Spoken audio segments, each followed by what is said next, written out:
this video came out a little while ago, a few days back. I want to say at least 3 days back, something like that. Probably more. There's an Irish politician who, by the way, is awesome because he dresses like a professional wrestler.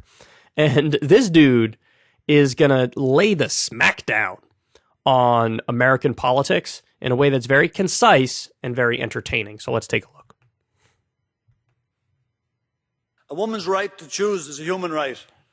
Why are we so quiet about challenging the US when they threaten human rights? Some people. All right, let me pause here for a second. I don't think Ireland has the best track record on the issue of abortion, to be fair. I think, now I should have looked this up before I did this segment, and I apologize for that. So for those of you who know, go ahead and post it in the comment section. But I'm pretty sure they had some very strong laws on abortion, some anti-abortion laws, and maybe even currently has some pretty strict laws on abortion. So my American side is a little triggered at this guy bringing that issue up in particular, because it might be one of those rare issues where for the longest time we were actually ahead of them, right? So anyway, I digress. Look at this guy. Look at this guy, man. That he is a professional wrestler. You know, look at this. This is awesome. He's a politician, and he's dressed like that. I'd be embarrassed to go to the beach like that. Unbelievable. All right. And here, we can't be. How dare we talk about the US? Well, we talk about everybody else. Is the US a functioning democracy? Well, let's have a look at it. It costs $2 billion to become president. They have 25%. By the way, that's a great point. People don't make it nearly enough.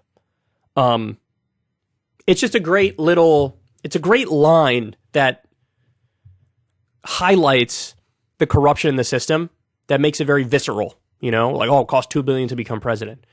Yeah, like you need to raise a colossal amount of money in order to have a prayer. And you all know the way it works because we talk about it all the time. Billionaires, corporations, super PACs, like they are directly involved in the process, and there is sort of like a tit for tat. I scratch your back, you scratch mine. That's the way it works. And so if you get in power, well, who are you going to deliver for?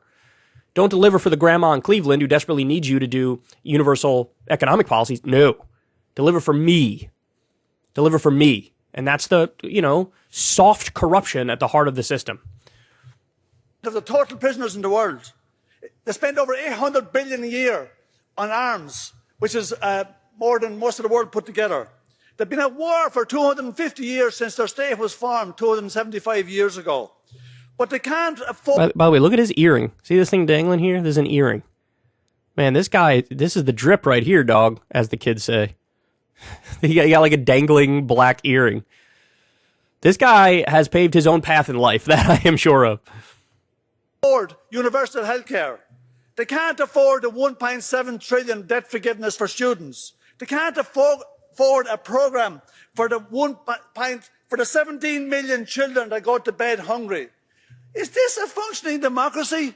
What's your idea of a democracy? Bernie Sanders wasn't even allowed to win the nomination for the Democrats. The Americans couldn't spell democracy. Goddamn. And by the way, to his point about Bernie Sanders wasn't allowed to win, I'm sure he's referencing 2016 and the WikiLeaks emails that sort of showed the fuckery behind the scenes. But point beyond that, and this is a recent example, is Matthew Hoh in North Carolina was running as a Green Party candidate. They got the signatures, way more than the signatures they needed in order for him to run as the Green Party candidate.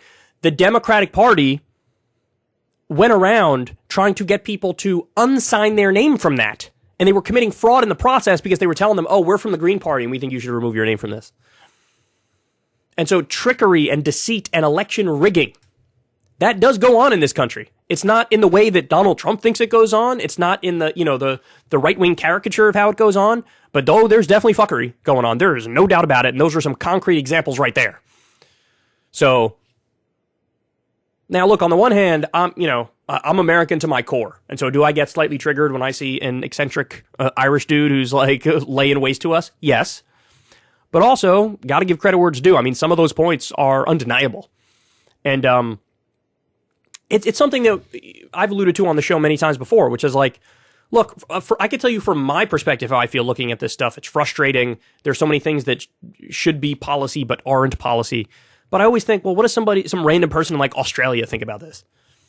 And we know. Remember that video that came out a few years ago of people in the UK reacting to the price of various healthcare procedures in the US? And every single one of them was floored.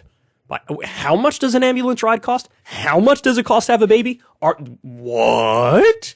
That's barbaric. That's savage. That's ridiculous. That's absurd. That makes no sense at all. And so this is how people look at us. And I understand it. And it makes sense. And in some ways, I don't think there are a lot of Americans who don't realize the ways in which we are scammed. You know, I think it's a scam that we don't have paid vacation time by law in this country when every other developed country has paid vacation time by law. I think that's a scam. I think that's just a flat out scam. And, I feel like when people learn about this stuff and the way it works around the world, it's like a light bulb moment like, oh, okay, I see what's going on here. And unfortunately, a lot of people are still kept in the dark about it. But certainly people overseas know. A lot of them know. And even this goofy pro wrestler Irish politician is on top of it. Ever since Adpocalypse, when YouTube defunded all independent news and politics overnight, we haven't trusted them. We know they can pull the rug out from underneath us at any time. If you enjoy this content, please consider tipping $1 or $2 per month on the Secular Talk Patreon. Link in the video description box below. Thanks for your support.